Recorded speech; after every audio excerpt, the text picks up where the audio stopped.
ఈరోజు మన ప్రభుత్వం వచ్చిన తర్వాత లోకేష్ గారు ఏదైతే ఒక ఛాలెంజింగ్గా ఈ పోర్ట్ఫోలియో తీసుకోవడం జరిగింది.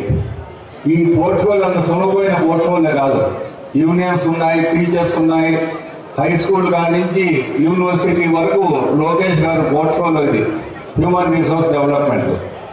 ఆ రోజు మేమందరం కూడా చాలా మంది చెప్పినాం ఈ పోర్ట్ఫోలియో కొంచెం ఇబ్బందికరమేమో అంటే కూడా లేదన్నా ఛాలెంజింగ్గా మనం తీసుకొని చేయాలని ఆ రోజు కూడా ఆయన సీఎం గారిని అడిగి తీసుకోవడం జరిగింది.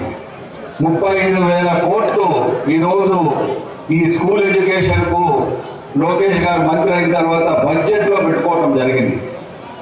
తల్లికి వందనం కానీ, స్కూల్ యూనిఫామ్స్ కానీ, మధ్యాహ్న భోజనం కానీ, ఇన్ని కార్యక్రమాలు ఈరోజు మన ప్రభుత్వం వచ్చినాక ఈ మంచి కార్యక్రమాలన్నీ చేస్తున్నారు. యూనిఫామ్స్ కానీ ఒకటి కాదు, మళ్ళా సంవత్సరానికి 2 times ఈ మీటింగ్స్ కానీ మెగా మీటింగులు 2 times. డిఎస్సి కూడా మనం పెట్టి 16,000 మందికి ఉద్యోగాలు ఇవ్వడం జరిగింది.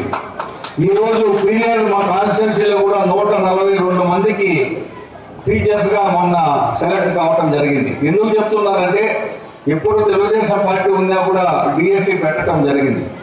ఈరోజు మొన్న 16,000 మందికి మనం విజయవాడలో మీటింగ్ పెట్టి ఆ రోజు కూడా మనము లెటర్స్ ఇవ్వడం జరిగింది అందరికీ కూడా. ఆ రోజు టీచర్స్గా సెలెక్ట్ అయిన వాళ్ళందరికీ కూడా ఈరోజు పీలేరు ఈ హై స్కూల్ కానీ పీలేరులో ఉండే ఎంఈఓ గారు కానీ ఎంఈఓ కానీ అందరూ ఒక ముందుకు పోతున్నారు. అంతా కూడా మనము బాగా ముందుకు చదువులు బాగా చెప్పాలన్న ఉద్దేశంతో ఇవన్నీ కూడా చేయడం జరుగుతూ ఉంది.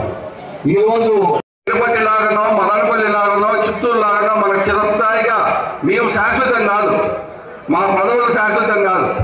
మదనపల్లి జిల్లా శాశ్వతం, పీలేరు సబ్ డివిజన్ శాశ్వతం, ఎల్లప్పుడూ ఉండిపోతుంది పీలేరు. మేము ఈరోజు ఉండొచ్చు, లేకపోవచ్చు, పదవులు ఉండొచ్చు, పోవచ్చు. కాబట్టి ఎల్లప్పుడూ